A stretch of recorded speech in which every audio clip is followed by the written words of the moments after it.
Vamos a iniciar nuestra plática de hoy en este espacio Cambio en el Debate del periódico Cambio exactamente de Michoacán. Tenemos la presencia del maestro Félix Pérez Lobato, miembro activo de la Coordinación Nacional de Trabajadores de la Educación en Michoacán y a nivel nacional. Queremos hoy, maestro Félix, que nos platiques sobre 3 momentos que consideramos importantes para la opinión pública, para la sociedad michoacana, sobre una serie de impactos que precisamente en el marco del primer año de gobierno de Peña Nieto, sobre las reformas estructurales y cómo estas de alguna manera no son como dice el discurso oficial porque la sociedad mexicana lo reclame, sino que responden a intereses ajenos al desarrollo de esta sociedad. ¿Qué opinas al respecto, maestro Félix? Bueno, Rafa, primero nuevamente agradecerte el espacio y a este medio de información por compartir, creo que algunas opiniones de lo que nosotros como movimiento democrático estatal y nacional creemos que afecta a la sociedad y en particular a los niños y al magisterio. En este aniversario de Peña Nieto, creo que se hace necesario señalar que no es un problema que se origina con él, sino se viene acompañado de un paquete de reformas estructurales que desde el periodo de Fox, con el presidente anterior y con Peña Nieto se consuma. Nosotros le llamamos un cerco normativo para que el pueblo no pueda protestar, el pueblo no pueda exigir. En su llegada de Peña Nieto se propuso que iba a mejorar la economía del país, iba a haber una generación de empleo y lo que vemos es todo lo contrario. Vemos un crecimiento de inseguridad, vemos un crecimiento de pobreza en el país. Y haciendo una comparativa de lo que sucede en México con lo que sucede en el mundo, en Alemania, o sea, en todos estos países donde se ha desarrollado un proceso de reformas laborales, de reformas a la pensión, a la seguridad social, vemos que hay más pobreza y menos condiciones para los trabajadores y para el pueblo.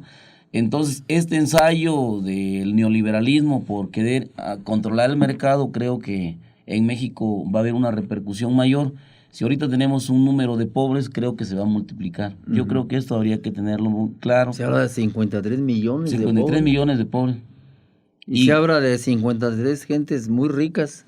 Exactamente, hay una contradicción ahí. O sea, con la estructura esta lo que vino a hacer es hacer más ricos a los ricos y hacer más pobres a los pobres. Exacto. O sea, creo que ese es el fenómeno. Ese es el fondo del asunto. Y yo creo que en el caso de Peña Nieto, cuando hay un estancamiento económico, donde no van a crecer más allá del 1.7% en el caso de la economía. Y eso es lo que dice la INEGI, habría que ver la realidad. Exactamente. Entonces, todas estas reformas estructurales no son a petición de la gente, del pueblo. Es decir, son a petición de grupos internacionales, de instituciones internacionales, que de alguna manera pues vienen a expropiar la riqueza de la nación y a concentrarla exactamente en pocas manos. Se dice que son 32 familias que concentran el 70% de la riqueza. En ese sentido, Félix, quiero que nos cuentes y a la opinión pública en qué momento se encuentra el movimiento democrático en Michoacán, sus demandas estatales y en cuanto a sus demandas nacionales. Mira, nosotros todavía mantenemos vigente 2 líneas concretas que el movimiento ha sido. Nuestro compromiso es mejorar la calidad educativa y le apostamos a eso. Nosotros tenemos un proyecto de educación. Nosotros creemos que sí se ocupa en este país, en Michoacán, un cambio educativo, pero un cambio de fondo, donde mejore la currícula, donde mejore todo el proceso de enseñanza-aprendizaje. Creo que eso lo hemos comentado y le apostamos. Tenemos un programa democrático de educación y cultura, donde incluso en algunas regiones lo hemos ensayado a través de nuestras escuelas experimentales. El otro proceso, en el momento en que nos encontramos políticamente, creo que vamos bien. Se dicen en los medios muchas cosas, pero hoy tenemos el consenso de los padres de familia, Tenemos 9 estados en el país que están inconformes con estas medidas. Y creo que el movimiento se encuentra en un proceso de crecimiento.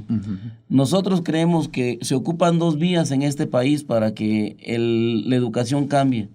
Uno, se ocupa que el charrismo se le quite al Estado ese control del charrismo, que en vez de ayudar al proceso educativo lo que hace es entorpecerlo. Y le apostamos a que hoy los trabajadores tengamos nuestra propia representación, pero defendida desde los trabajadores y representada desde los trabajadores.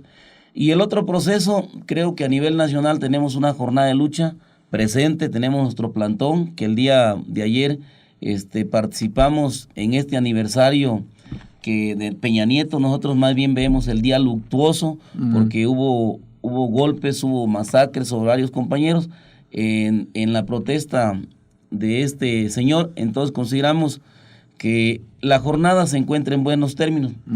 En el estado de Michoacán, creo que logramos buenos acercamientos con el gobierno. Primero, planteamos 2 rutas. Uno, ver cómo garantizamos la estabilidad laboral de todos los compañeros. No hablamos del asunto de la evaluación, sino cómo garantizamos la estabilidad laboral. Y la otra, ver cómo sacamos todo lo rezagado.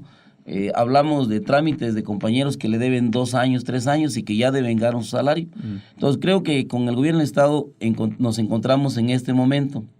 En el asunto del paro, los compañeros determinamos seguir en esta lucha de manera permanente.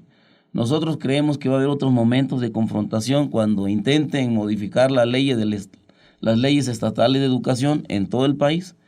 Estamos convocando a los diputados a que sean razonables, que no caigan en el juego con el gobierno federal para que no intenten modificar algo que atenta contra los trabajadores. Pero bueno, nosotros ya dejamos nuestro planteamiento, estamos desarrollando rondas de asambleas de padres de familia, dando a conocer nuestro punto de vista, nuestra opinión sobre las contradicciones que salen en los medios de comunicación, donde dicen que van a mejorar la calidad de educación y que se contrapone con las leyes reglamentarias. En eso estamos, Rafa. En este caso, por ahí fue muy sonado de los préstamos que tienen los profesores y la respuesta que dio el gobierno federal, que una aportación de 5,000 millones de pesos para resolver el problema de las deudas de profesores. ¿Qué hay allí debajo en cuanto a lo que tú dices, que hoy el movimiento se enfrenta efectivamente a un sindicalismo corporativo, charro, entreguista realmente, y cooptado hoy por el gobierno federal, donde pues ahí está un monigote dirigiendo al sindicato nacional, en donde dan la espalda efectivamente, y siempre han dado la espalda a los verdaderos intereses de los trabajadores de la educación? ¿Qué hay con esto, con esos préstamos? Mira, Rafa, nos preocupan 2 cosas ahí. Primero, porque el falso préstamo creo que habría que aclararlo, porque lo van a trabajar a través de Bansefi. Bansefi es el instituto o es el banco donde están todas las pensiones de los trabajadores y las cuentas individuales. Nos preocupa porque ya ocurrió en otros años con el asunto del Fobaproa. Es muy parecido. Entonces no queremos pensar que al rato se diga que ya no hay fondos para las pensiones de los trabajadores. O sea, de ahí mismo tomarían para resolver el problema. Son los que van a administrar los préstamos. Y segundo, el asunto del endeudamiento de los compañeros, yo digo que debe quedar claro, tiene que ver con un asunto de que el salario no alcanza. Y entonces le prestas más para que el trabajador se endeude más. ¿Cómo va a salir de una deuda cuando resuelves una? Es como las tiendas de raya de don Porfirio, sí, ¿no? Le vas metiendo en un esquema de otra vez te presto, no hay problema, y el trabajador se va hundiendo. No dudemos que al rato digan, bueno, de lo que debes te lo vamos a agarrar de tus pensiones y ya no tienes pensiones. O sea, sí es complicado. Habría que revisar este esquema. Pero vemos ahí cómo el gobierno del Estado intenta sacar a flote a este señor, un sindicato charro que en ningún momento ha dado la cara por los trabajadores. Es más, ni siquiera es nombrado por los trabajadores. De la caída del Bester lo imponen de manera rotunda. Entonces creo que pues, no tiene ningún compromiso con nosotros. Nosotros hemos dicho que para un proceso ocupamos una discusión democrática y estamos convocando a la Convención Nacional para el día 6 y 7 de diciembre. Ahí podemos discutir. Muy bien. Félix, una vez que hicimos este recorrido sobre estos puntos que resultan pues interesantes y preocupantes, porque al final de cuentas hay afectados en ese sentido. ¿Qué nos puedes platicar ahora sobre la seguridad social? Que también es un espacio que es afectado por las reformas estructurales. ¿Qué nos puedes decir al respecto ahí? Mira, yo revisaba la Constitución, Rafa, y creo que los principios de la Constitución, perder eso como que no deberíamos permitir los mexicanos. En el artículo 2 y en el 1 se garantizan los derechos fundamentales, el derecho a la vida. Derechos humanos. A la salud, al empleo, incluso ahí mismo de los niños. Pero de los niños, ¿cómo se puede garantizar si el padre y la madre no tienen una estabilidad laboral? O sea, hay varias contradicciones. Partiendo de ahí, creo que no perdiendo este principio, las leyes reglamentarias deberían garantizar este principio.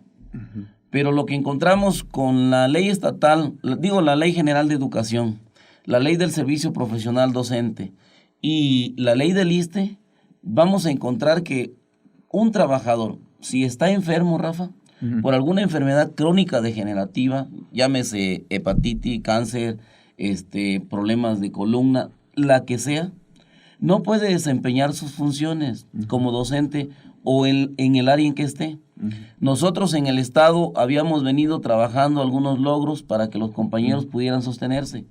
Hoy, con esta reforma, lo que dicen es, si estás en condiciones de laborar, puedes estar, si no te vas.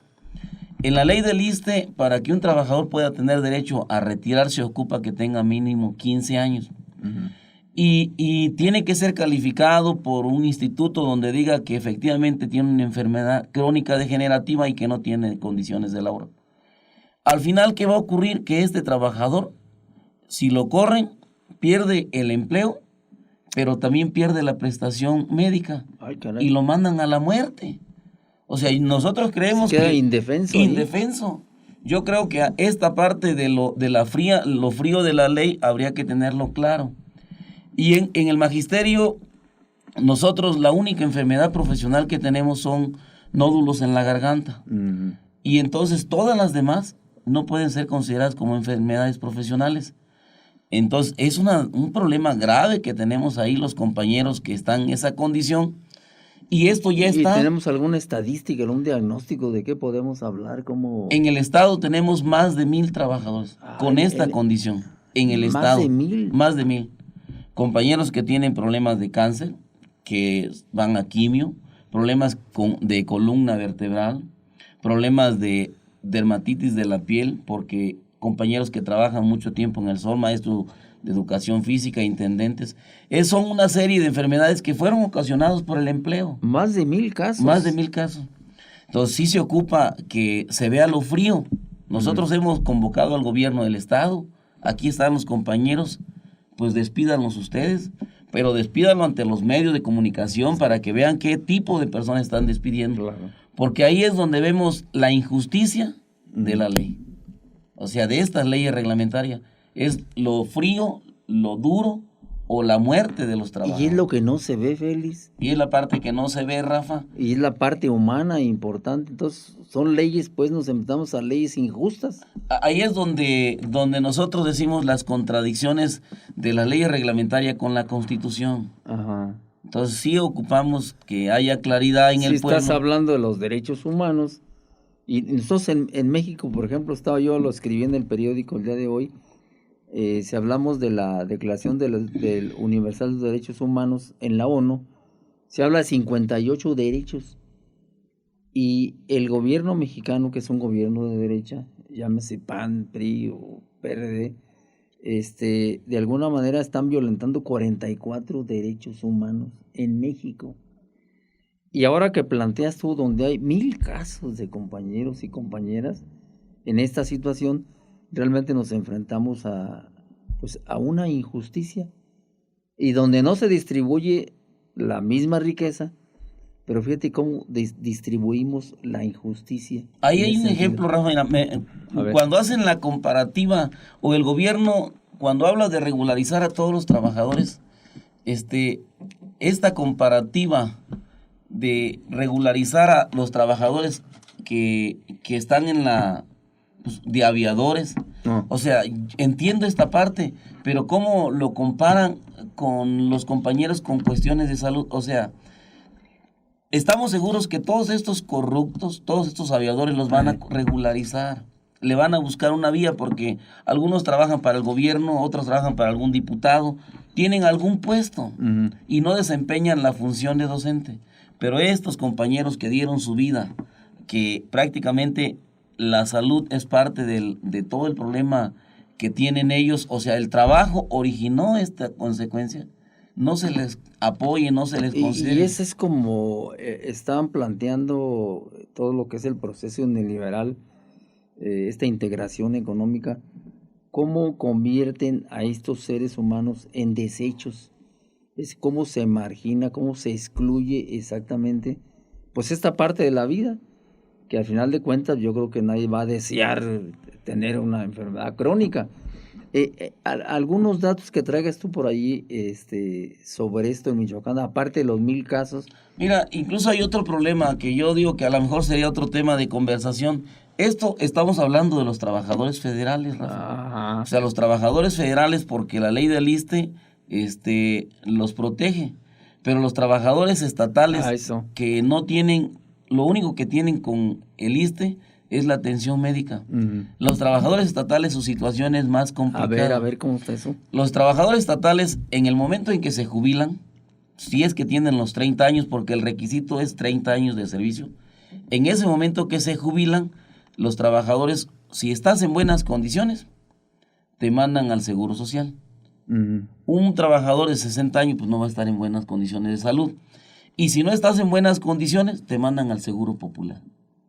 Pero esto creo que es un tema de debate que habría que comentarlo por fondo. Pero, o sea, si revisamos la ley, vamos a encontrar que hay muchas afectaciones. Ahorita estamos hablando del problema de seguridad social.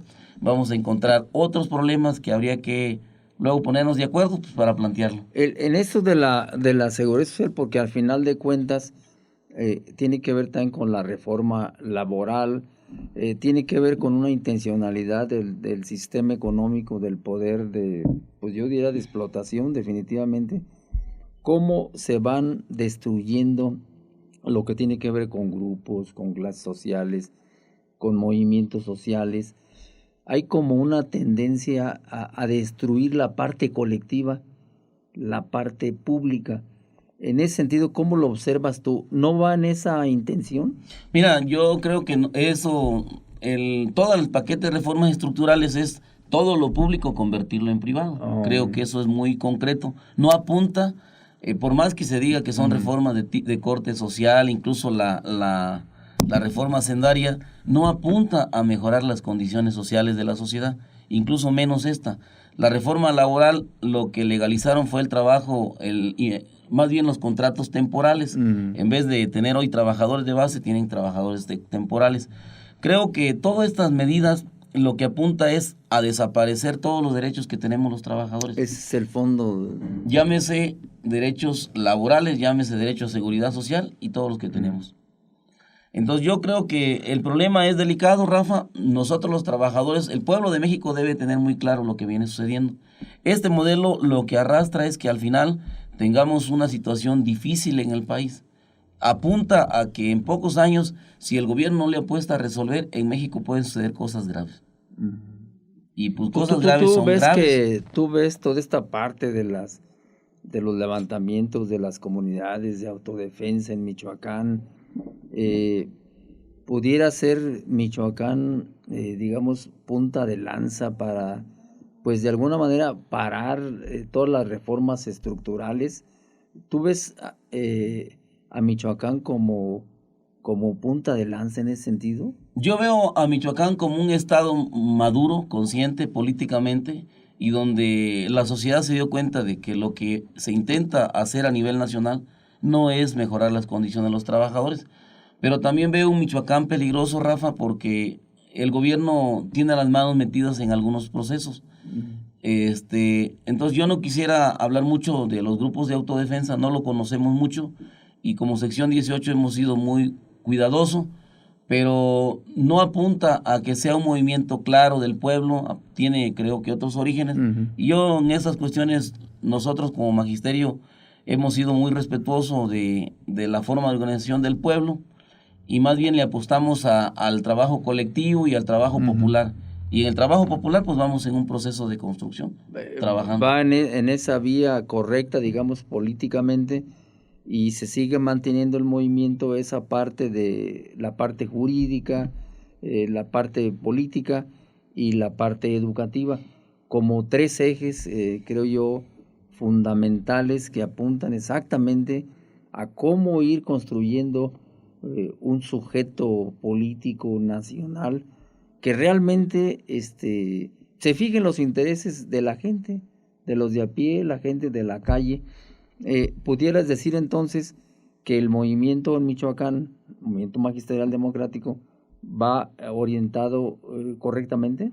Sí, mira, yo creo que nosotros tenemos claro, nos hemos pronunciado que somos un movimiento de bases, un movimiento popular, y nos identificamos con todos los movimientos sociales. Estamos en la resistencia pacífica, nuestro secretario general lo ha planteado muchas veces, no estamos en otra ruta, pero yo quisiera dar un planteamiento concreto. Mira, en el asunto de el trasfondo, nosotros estamos los maestros arriba del barco, de todo el paquete de reformas, pero al final somos protagonistas por ser parte, pero al final lo que apunta es a generar otro tipo de sociedad, una sociedad individualista, mezquina, con poco amor hacia este país, y un modelo educativo donde tendríamos niños con pocas capacidades intelectuales. Entonces creo que a largo plazo los padres de familia deben tener claro que apunta hacia eso. O sea, por eso decimos que no es una reforma que mejore la calidad educativa, no es una reforma, incluso nosotros estamos en el barco, pero no es para los maestros, es para en el año 2030, claro, una sociedad diferente, que no proteste, que no hable, que no exija, que no mejore sus condiciones. Muy bien, Félix, pues ves, los temas son amplios, pues te agradecemos la presencia en este espacio Cambio en el Debate, y quedan cosas en el tintero y posiblemente las seguiremos platicando. Gracias por estar aquí. No, gracias, Rafa, para servirte. Eso.